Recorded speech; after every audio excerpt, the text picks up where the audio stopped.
Let me show you some local Vancouver media coverage. So on the day when Ibrahim Ali was first brought into court, a local Syrian activist named Mohammed al-Saleh thought he'd go and grab some of the publicity for himself. A quick Google search will show you that al-Saleh is a professional immigration agitator and propagandist who literally does the political speaking circuit promoting Muslim immigration to the West. It's his profession. He's an organizer, and he was very organized.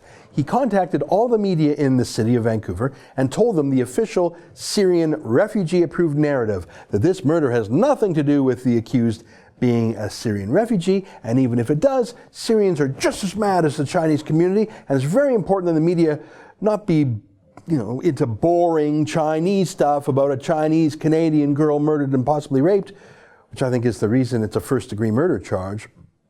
No.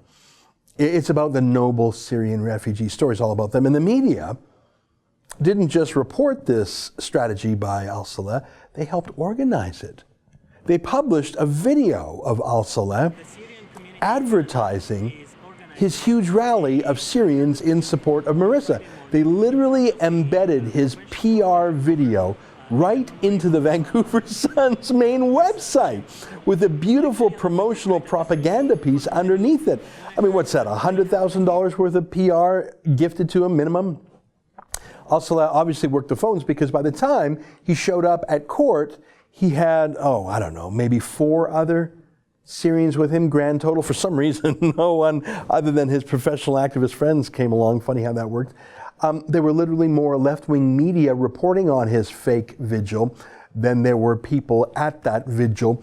But to the media's surprise, some actual Chinese Canadians were actually there, and for some reason they didn't want to talk about how much they love Syrian refugees. They didn't want to talk about what a normal guy Ibrahim Ali is, how handsome he is, how his smile just lights up a room or whatever. The line today is, how unexpected. That's the line most of the media used. It was so unexpected. Take a look at this. This was not the scene we expected here in downtown Vancouver this morning. We are outside the Vancouver Provincial Courthouse.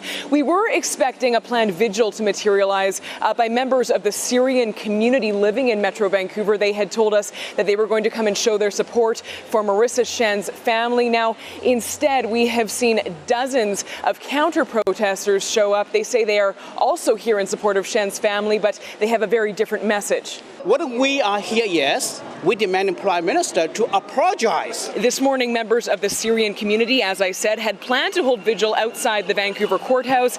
That was drowned out by these counter-protesters who say Ali never should have been here in the first place. You want Trudeau to address this issue? Of course. That's a life, right?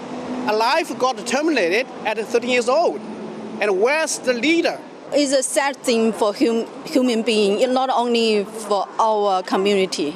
Yeah, the murderer should be punished. They called that Chinese protest unexpected. Really? Did they think normal Canadians are as soft on crime as they are? Or obsessed with Muslim migrants as they are? But give Global News credit, they actually allowed a very brief criticism of Justin Trudeau to go to air, as you saw. Amazing they'd allow that. That's actually the unexpected part here. That's an excerpt from my daily show, the Ezra Levant Show, weekdays at 8 p.m. Eastern. Every day I do a monologue, interview a guest, and read my fan mail and my hate mail. To subscribe, go to therebel.media/shows.